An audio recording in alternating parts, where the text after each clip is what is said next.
Hello! How y'all doing? This scarf is gonna death me. But hey, I'm not in cosplay for once. Would you look at that? Would you look at that? Looks like I am, but I'm not. Just have a cosplay-esque outfit. We're just gonna go with that because I wear my Kokichi scarf. But moving on. It's Koki, how y'all doing? Moving on. So today's video topic might be a tiny bit long, considering I've been wanting to go on a rant about this topic for the longest time ever. And now I finally get to talk about it. So today's that day where I'm going to talk about it. So to change this background, I know, just deal with My Hero Academia stuff in the background, just deal with it, okay? Okay. So today's topic is about the Gamba V3 and simplicity pertaining Kokichi. So, disclaimer, this is going to include spoilers for basically the entire game, so if you haven't played it or watched a playthrough of it, go do that so I don't accidentally spoil you. Okay. Now, for people who actually know what actually happened to the game and don't mind getting spoiled, hi, let's talk. So, this video is mostly going to be discussing my interpretations of Kokichi's actions during the entirety of the whole V3 game. Obviously, a lot of people like him, a lot of people hate him. Me, I'm one of the people who loves him dearly. But he's my highest kin. I want to just at least just clarify things for people who, like, A, hate him for no good reason, or B, like, literally have no idea about his character and dumbing him down just being a gay uwu boy. He's not that. So let me clarify some things here that hurt my hands. But chapter 1, yeah, let's go on chapter 1 first, shall we? Yes, we shall. I sounded like the yellow guy from Don't Hug Me, I'm Scared. Moving on from that. So in chapter 1, basically, he really does nothing in chapter 1, the entire chapter. If I remember correctly, the only thing he really does is kind of gang up on Kaede about the whole manhole incident thingy, being like, what the heck, we're all tired. And the next thing is like, oh, everyone was blaming Kaede. Yeah, we're just gonna pronounce her name like that now. Screw it. I'm done. The thing is, honestly, the main thing is really, he didn't really do anything in chapter 1 besides that. And that was basically just like showing that, like, really, he was being a tiny bit bossy and was like getting everyone tired out from the manhole incident, whatever. Moving on from that. And basically, the whole first chapter, he basically did nothing that was really important until later on in the game. I digress. But, except for putting on his fake persona, saying that he actually liked the killing game when he didn't, but more on that later. So, first chapter, Rantaro dies thanks to Kaede. Yeah. I love my great explanation of that. He basically did nothing during the trial either, really, except like, I never being like, that's Kaede's lie, isn't it? So yeah, that's basically the only thing that really happened in first chapter. Second chapter, a lot of crap happened. Oh boy. So, basically kept the same persona during most of the second chapter, except the one thing was the motive videos, where the insect meet and greet thing happened. Now, let me say some things before you all go crazy. Before the instant meet and greet happened and everything, everyone got the motive videos, and they all got different videos, but they were all mixed up. So only like 2 people got their own videos, I believe. If I'm correct, because only Kirumi and Kokichi had their own videos. Yeah, whatever. Moving on from that, so basically, barely anyone got their own videos. Everyone at least got someone else's video, usually, mostly, except for 2 people. We're just going to ignore that 2 people got their own videos for now. Mostly everyone got someone else's video. And the Monocups, I think, mixed up on purpose. I don't know exactly. I don't remember. Either that was just a real mistake that they made. I don't know. I don't remember exactly. But they were mostly mixed up. And everyone thought it would be best that they don't straight up motive videos, because then maybe it were less likely to happen. Yeah. And then during the whole discussion about the motive videos, Kokichi brought up the idea to share the motive videos. everyone's like, no. They all shot the idea immediately. Probably because Kokichi recommended it. If someone else recommended it, I feel like they wouldn't have shot it down immediately. I'm just saying, but you know what? I'm just a little biased. It's fine. Moving on. Basically, he shot the idea. Everyone thought it was his own reason, like, getting killing started again. But no. That's what everyone thought. They were wrong because they're stupid. Thunder! Shut up! I'm busy! You're interrupting my video. I said shut up. Sorry, it's raining here. It's a little thunder going on. So just don't mind in the background. If I randomly yell at weather, just shut up. Anyway. So, basically, I think like the main reason why he wanted everyone to share videos. Oh lord, my voice is just dying. But the main reason, if I'm trying to just interpret this my own way. Also, I didn't write a script or prepare anything, so I'm just doing this from my brain. Look at me go. Whoa. But what I want to say, I believe the main reason everyone shut it down was because they thought that would lead to a murder immediately, because everyone would know, everyone would know, like everyone would have like a motive to kill. So there's that. But in actuality, if everyone watched it together and like a whole like little, everyone watched it all together, I have a feeling. Let me rephrase that. Like if everyone watched them together, basically in actuality, in actuality, they would know who has a better reason to kill someone. Like, they would have known ahead of time that Kirumi had a good reason to kill someone. But instead, they didn't do that. So, and it's like meet and greet thing happens where he like convinced Gonta that everyone hated bugs, and then Gonta gathered everyone in his lab is like, y'all gotta love bugs! Come on! Oh lord. But the main kind of premise of that, besides the whole bug thingy, was that he wanted to do like a motive video viewing party where everyone watched motive videos. Yeah, you get the point. But obviously it didn't succeed because no one actually watched their own motive videos. So there's that. So yeah, the murder still happens.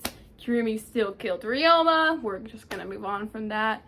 Instead that Ryoma died, but we're just gonna move on from that. Instead that Kirumi died, we're just gonna move on from that. I feel like she should have lived longer. I thought she was gonna live longer, but no. She just had to go up a bit. So yeah, I'm not happy about that. But that's not important right now. What's important is talking about Gremlin Boy. No, I'm not turning into a Kaitokini. That's not today.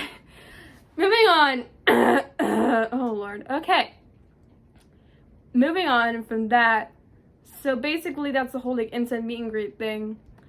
I mean, if he didn't do that, his whole idea would not even like wouldn't even have a chance. I mean, yes, he tried. Maybe like going to his wrong way of going about it, but when you're in his position, what are you gonna do? But regardless of that, in the trial, he basically did a whole lot of calling out on Maki and Kaito, which is just great. Whatever. That's not really the whole thing. I really did it. What's wrong, Kirumi? What's wrong? But really, that's nothing really that important. Or just a very memorable line in the thing, really. Whatever. Thunder! Shush! I'm busy. Anyway. During most of the trial, I basically did nothing that would actually be beneficial. That was actually beneficial at all. Really. And so we're gonna move on to, oh, I hurt my hand, to him revealing that Maki was the ultimate assassin when he did ended the trial. Because at the end of the trial, everyone was gathered around everything, and Kokichi had the brilliant idea to reveal that Maki's actually the ultimate assassin while he was being choked to death. Great way to reveal it. Bravo. But regardless of that, she didn't actually choke him. He was still alive. Yay! But enough about me being happy. basically, I think the whole reason why he revealed that, I think, is because, like, so, I mean, I didn't think he wanted the decision to fall into Maki. I don't think so. I think it was his intention. I think he just wanted everyone to know in general, because basically Maki kept that secret forever. No one would have no idea her actual talent was an assassin until it's too late, probably. So I think he shared that early and that soon, not to throw suspicion onto Maki or make her some kind of target. I think he just shared so that way it wouldn't be revealed when it was too late, and she like already killed someone or someone already killed her, etc., etc. You get the point. Whatever. Moving on from that whole thing. Yeah, we're gonna move on from the whole assassin thing. Moving on. He basically did nothing in chapter 3 besides the whole assassin thing, really, that I remember at least, except for the whole him faking his own death. But really, he just became clumsy and hit his head against the board. It's really nothing. He just got clumsy, hit his head on the wooden board thing, and then he's like, "It's a lie, I'm not dead." I mean, Maki and Suchu, the first one to discover that he was all covered in blood. And then Maki was probably really happy to be like, yeah! But then, yeah, we're just not going to continue talking about that because honestly, that whole part isn't really that important. We're just gonna move on from the whole him faking his own death thing. So, chapter 3's trial, where Kurekyo kills both Angie and Tenko. How dare you? Anyway. So basically, the only thing he really did during that trial, I remember correctly, the only thing he really actually did that I can remember completely is that he pretended that he killed Angie to try and lure the culprit out, which ultimately didn't end up working. But he pretended to be the killer for like a good little bit there. But whatever. I digress. Really, yeah, there's no reason for doing that. I feel like when he wasn't lying when he was trying to lure the culprit by doing that, we're just gonna move on from that. And really, besides that, there's something I really remember that he did during that trial. Was there anything else he did during the trial to pretend to be the killer of Angie? Was there?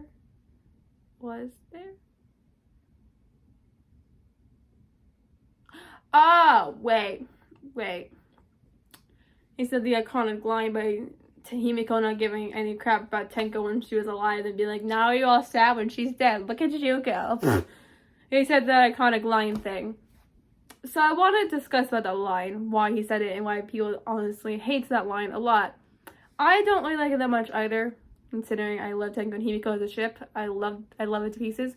But the main reason why he said that line, because honestly, it's kind of speaking the truth, because literally, Himiko wasn't really taking advantage of Tenko when she was alive. She was kind of like taking advantage of her. It wasn't really, like she was taking Tenko for granted and stuff like that while she was alive. But while Tenko was dead, Himiko realized how much she liked Tenko as a friend and everything like that. And then she felt really bad. So that's why she became like a fully emotional mess after everything. Considering she realized how she was not really, she was taking advantage of Tenko and everything. And Kokichi just pointed that out. And then just like, well, but great. So that's the whole thing. If I'm talking too fast, sorry. But whatever. So basically, that's the entire chapter 3. Now, we got the big one, chapter 4. Oh boy, people are gonna come at me for this one if I talk badly about it. So you know what? Let's talk about chapter 4, shall we? So basically, chapter 4 is the whole virtual reality thing, McBobber, where Mew gets choked by toilet paper. Yip, yay! My least favorite character was dead. Yeah. I didn't like Mew at all. Anyway. Yeah, I'm planning on cosplaying her at some point. And the only reason I am so I can get a confidence boost. Moving on. So, Mew died thanks to Gonta. Now, let me talk about that whole situation here. So basically, Kokichi's involvement with that is that Mew was trying to kill Kokichi in the virtual reality. Kokichi figured that out.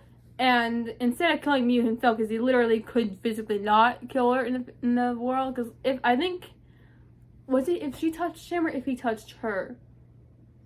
I'm not sure which, hold on here. hold on. So I'm thinking if Miyu touched Kokichi, he would not be able to move at all. He'd be completely frozen if she touched him. So he could not do the murder himself. He had someone else do it for him. Also because the whole no killing people in dice rule, yeah, that whole thing as well. He probably wouldn't have killed anyone anyway. But regardless of that,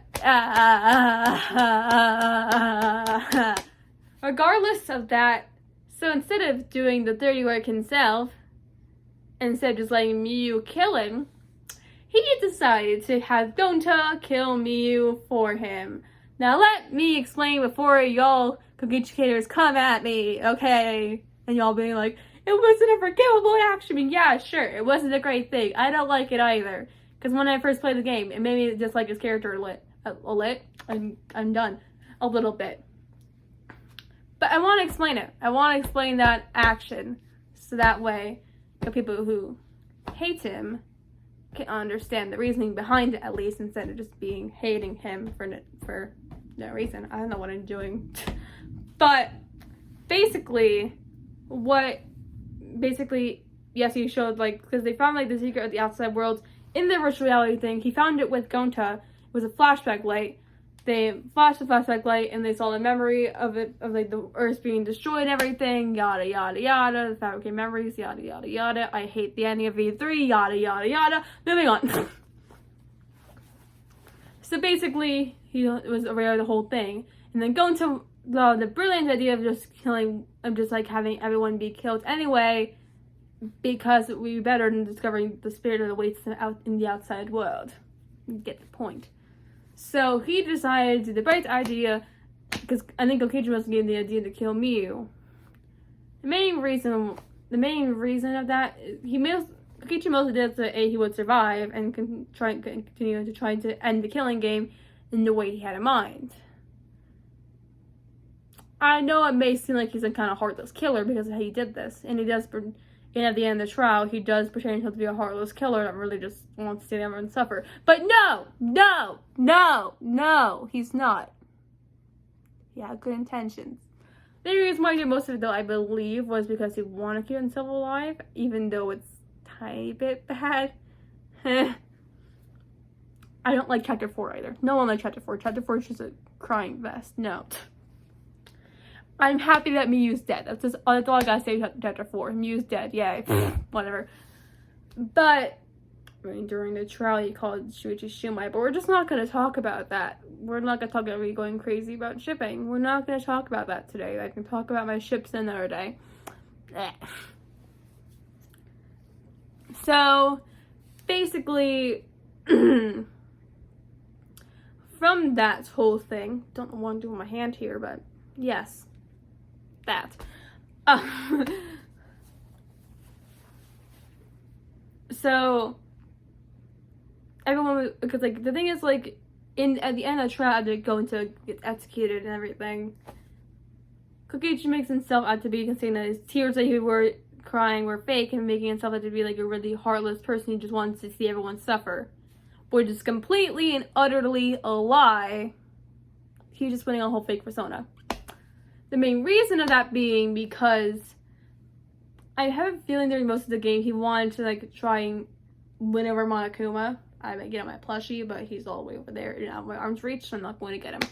But and he was mostly trying to like get on good terms with Monokuma the entirety of the time. So he never showed his true emotions or his true self. Also, his lack of trust. Also, his humongous trust issues weren't really helping out either. And oh my god, stop texting me. Moving on. So, oh jeez. Okay. Basically, from that whole shebang of things, he made himself to be like a heartless person, when in reality, those tears were real. He was actually sad about going to his death, and that he really felt really guilty about doing what he did. So yes, he wasn't happy about what he did. So, before you all go crazy, screw you, whatever. basically, in actuality, he felt really guilty about what he did, but he put up that big lying thing saying he's just a heartless killer when he actually is not a heartless killer at all. And the whole reason so he can appeal to Monokuma more, and also so he can keep up his whole persona so his mask doesn't fall at all during the entirety of the thing. Moving on from that whole discussion, oh boy. Next thing, chapter 5, where he pretends to be the mastermind. Whoop, whoop, whoop. Ow, I hurt my arm. Basically, chapter 5 is where good old Kokichi over here pretends to be the mastermind, controls the X is also some kind of controlling thing Miu made. And he kidnaps Kaito. Why the ever-loving? Why would he do this with Kaito? Why would he kidnap him? Let me explain that to y'all. I sound like an old man there. But let me explain it. So basically, he's going to be the mastermind so that way he can carry on with his plan of trying to end the killing game. So basically, he kidnaps Kaito, and I don't... oh god, put my voice doing that. And then he killed not killed Kaito. He did not kill Kaito. Wrong thing. Oops. That's not what I meant to say. He kidnaps Kaito. That's the right wording. So he kidnaps Kaito in order to carry out his plan. And kept him in the bathroom. Great hiding spot, by the way. Beautiful spot to put spacemen in the toilet. Perfect. But I don't think he expected Maki to go on in and storm on him and go pew with the crossbow. Yeah, I'm forgetting what it's called. But the whole thing is, I don't think he thought that Maki would go in there trying to save Kaito. Because he was trying to kill Kokichi. It sounds like a completely wrong pronunciation, but she was trying to kill Kokichi and get him to also confess. The thing is, he didn't see the flashback light where everyone got their whole like grown into despair and Murray stole the dress. He didn't see that. He wasn't there. So he had no idea what she was talking about because he wasn't there. Everyone's so stupid. Anyway, it's all like, yeah, he's a remnant of despair. Whoop, whoop, whoop, whoop, whoop, whoop. No, he just leads an organization of 10 people that literally do petty crimes. Like, literally, y'all are making it out to be something stupid. Granted, y'all thought he was the mastermind, but still. You are taking it too far and being stupid idiots. Anyway, I digress in that whole thing. Yeah. So, let me think here. I forgot what whole tour was my thing. I forgot to mention that, but he wrote the whole message thing to, you know, show that he's going to be the mastermind. You get the whole point, whatever. So, thing is, Maki went to, what was it, Hangar? Was it the Hangar? Is that what it was called? Because that's where he was held, that was where he held Kaito. Yeah, the Hangar, I think. So he went in there to try and kill Kokichi with the crossbow with the poison arrow, because she didn't strike 9 poison. That poison killed Sully, so she could question him before he died. Thing is, he didn't ever give her any straight answers. One, because that's not important. He never gave her actual clear answer to any of these questions, because he had no memory at all of any of this ever happening, because he didn't see that flashback light. So he had no idea what happened. So, yeah, no freaking clue at all whatsoever. So, he got shot.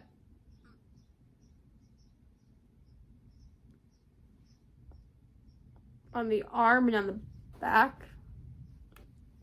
by the arrows. And Kaito across the two is the whole like fight thing, but whatever. He was like trying on the actual arrow, and then got shot on the back with Maki's poison arrow. You get the gist, whatever. I think so, at least. I don't remember, but the poison kills slowly, and she's going to just shoot him one last time, just be like, yeah, no, I don't, you're not giving me a straight answer, we're just gonna shoot you and be done with. But good old Kaito's like, no, Maki rule, you're not killing him. My Kaito impression is great, isn't it? But anyway, So Kaito's like, no, Maki, you're not gonna kill him. So he protects Kokichi. But the main reason why he did that is not because he didn't really care about Kokichi's well-being. No one did, really.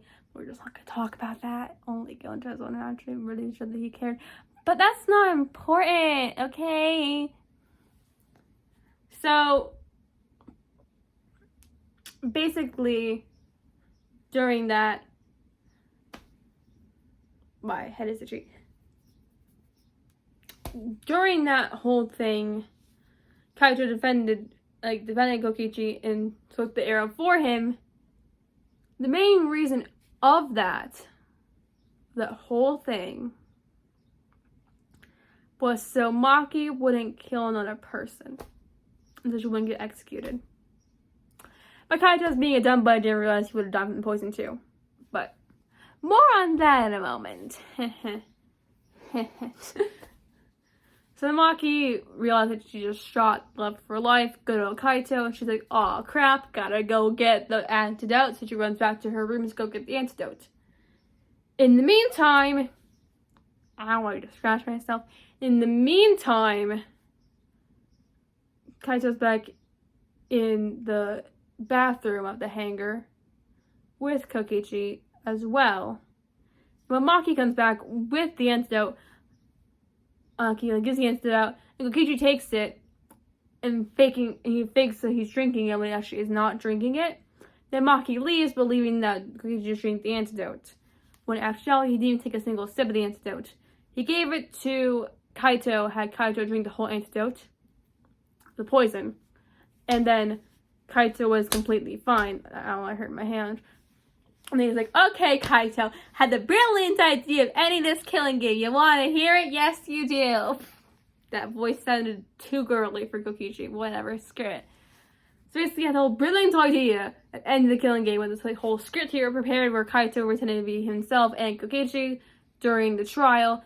Because, yeah. So he was like, the main reason why he had Kaito wouldn't have agreed to this, I think most likely, if he didn't say that, like, but Maki would be the killer if it's the poison that kills me, so how about you just kill me instead? And he's like, yeah, why not? So basically, technically speaking, that, like, Kokichi got in the hydraulic press wearing Kaito's jacket, and making it look like Kaito was the victim, that Kokichi was the killer. But in actuality, Kokichi was underneath the hydraulic press wearing Kaito's jacket. He's the victim, and Kaito's the killer. So basically, he made this whole unsolvable case thing where even Makima didn't know who the true victim or killer was, which is honestly fun. That whole trial, I honestly loved. For Makima's like, I'm now joining. I was just like literally cheering. So that was great. But that whole trial is a whole emotional wreck. We're just not going to get into it because, yeah, no. Basically, he wanted to make a whole, like, unsolvable murder for Monokuma to try and end the killing game, because if Monokuma doesn't know who the killer is, the killing game can't function normally like it always does. So, in actuality, it would just fall apart. Yeah. So, in the 6th chapter, guess what? Kokichi's dead. So, really, he does nothing because he's dead. But he still is there in spirit because they go to his room to investigate. Don't know what I'm doing here. They also go to his lab to investigate too. But yeah. Also, he gives clues before he dies to Rantaro's, what is it? Rantaro's lab. Not me forgetting what it was. Also gave clues for Rantaro's lab and everything. So yeah, he did some things, but like really he didn't actually do anything during each other considering he was dead. So yeah. I want to talk about something else now. I want to talk about the whole going to manipulation thing. I want to discuss that immensely during this discussion. One thing, I know people mostly hate how Kokichi used Gonta. I don't really like it that much either. But I want to discuss that regardless of why he did that exactly. One, Gonta's the one person in the entire, like, out of all of them, who actually could tolerate Kokichi. And was okay with him. And was friendly towards him. Everyone else was either mean or just or ignored him, etc. You get the point. So Gonta's the one who's actually nice to him and actually believed what he said. Granted, Gonta's also gullible and believes almost everything. But I digress. So Kokichi may have used Gonta to his advantage a little bit. But in my mind, he really did not feel great. He really did not actually feel like good about doing that to Gonta. Because in the end, he had Gonta kill Miyu for him, and he felt absolutely probably like overwhelmingly guilty about that. Because he probably did not like he probably felt like the most skill ever for doing that. Because like the thing is, he wasn't a heartless person, no. Because in actuality, he hated the killing game, and that he hated that he had to do that just so he could stay alive. So really, in actuality, he felt really guilty about doing that to Gonta. Now, next thing about it is I want to discuss the trustworthy thing on the whiteboard underneath Shuichi's photo. We're going to discuss that a little bit. This might get into a tiny bit of Sayoma because I ship them, leave me alone. But regardless, everyone thinks that Sayoma is really toxic. I want to discuss why it's not toxic in any way. Here's why.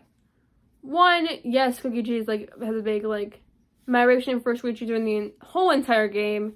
It's obvious. He's a simp. We're gonna move on from that. But main reason is that he thinks that he could be possibly a trustworthy person, but he was honestly not completely sure at all. So really, there's that. So he wasn't actually completely sure if he was trustworthy or not. So there's the whole question mark or anything. I don't know. Could be, could not be. Yeah. And I can teach you from the scarf. Anyway, so that's the whole thing from that. And after chapter 4, where Shuichi's you're all alone, blah, blah, blah, in the English version, which I don't think he does in the Japanese version. Does he? I don't remember if he does or not. Yeah, again, I haven't even played the Japanese version yet, because, yeah. But, whatever. But I think Japanese version, he does not say it, but in the English version, he does say it, where he's you're all alone, you always will be, and all that big old thing, which honestly makes me just want to... Anyway, that's the one thing I absolutely hate about B3. Because, the whole reason why Shuichi said it was mostly an outburst of rage, he didn't actually mean it, and, I don't think he actually meant it the way he did. I think he just because he was really angry, it was an outburst of rage. So then, thanks to that whole little thing, I don't think he actually hated Kokichi in any way. No, I don't think he did. In my interpretation of it, I think it was just a burst of rage, and he did something out of rage, because how angry he was at everything that just happened. Which I can understand, because I said things too, when I'm angry, that I regret immensely. I hurt my leg doing that. Anyway. So yeah. So technically speaking, Sayoma is not toxic in any way. If you think it is, then you are crazy. If you don't like the ship, that's completely fine. I don't care. You do you. If you hate Kokichi's Skelter's video, you do you. I don't care. But I just don't want people to dumb him down to a gay uwu boy, because he clearly is way more than just that. Also, I don't want people to just think he's just a manipulative liar, like my friend does, because literally, he is not someone who's literally manipulative. Yes, he's manipulative during the most of the game, but that's not his entire character. There's so much more to his character there's so much more that literally I could go on hours and hours and hours talking about this guy, but I'm not going to do that because y'all will probably be very bored. So I don't want y'all to be bored. But regardless of that, basically, I just wanted to discuss a few things about his actions during the game and just clarify things. And yeah, because as a person who loves Kokichi with literally all my heart, literally defend and literally probably be protect him with my life if he was real. A person who's kin to him and literally thinks they are the embodiment of him just as a girl. So literally, I just wanted to discuss things about his actions, about and why he did certain things, and yeah. I just wanted to discuss that mostly and go over it, so that way people are more educated on his character. This video might not get many views because there's so many videos out there about just Kokichi's actions and everything. There's so many videos of them out there. I just want to put my own spin on it and talk about it because really, I've been wanting to talk about this topic for like the longest time. I could literally go on like rant after rant about his character, about like why his actions are justified. He had good intentions. He just thought about things maybe not in the best way possible. But since he has the antagonist rule, it makes sense. So really, can you blame him? Sure. But in actuality, he was just trying his best to do things the way he thought, like, to do things the way he thought would be the right way. Kind of. Actually, no, scratch that. Let me rephrase that. Basically, sure what he did was not actually right all the time. He had the right intentions, just didn't go about it the right way. We're just gonna keep it at that. If I talked way too fast during this video, I'm sorry. I just talk fast in general, so I never really have control over that. So if there are parts you don't understand the video, I am very sorry about that because I talk really fast. So yeah. But that's all I wanted to say about his character, all I wanted to talk about. I'm going to do the same kind of thing, probably with Nagito. I'm not sure. But if y'all like this whole video of me talking about Kokichi, then leave a like if you want. If you don't want to, that's completely fine. I don't care either way. If you want to leave a comment about like his character and say your thoughts and say that you have a different interpretation of his actions, please let me know in general, or is there anything about his character you want to inform me on? Yeah. And subscribe to my channel if you want. I don't care if you do or not. Whichever. Honestly, I don't care if you do. I don't care. I mean, I'm grateful and happy if you do. If you don't, that's completely fine. But subscribe if you want. I make videos about like anime, cosplay, and all that jazz. And yeah, I make videos whenever I feel like it, really. I don't really have a posting schedule. I might make one, but like it might change considering my busy life. So there's that. I just post videos whenever I'm available to make videos and whenever I'm just bored in general. So really, yeah. So my posting schedule basically is literally all over the place, really. I have no specific day where I post things. I just post things when I want to, so yeah. But regardless of that, hope you all enjoyed this video. Whenever it's just me talking from the camera most of the time. Just hope you enjoyed it. And see y'all in the next one. So goodbye, ladies, gentlemen, and non-binary folks. See y'all later.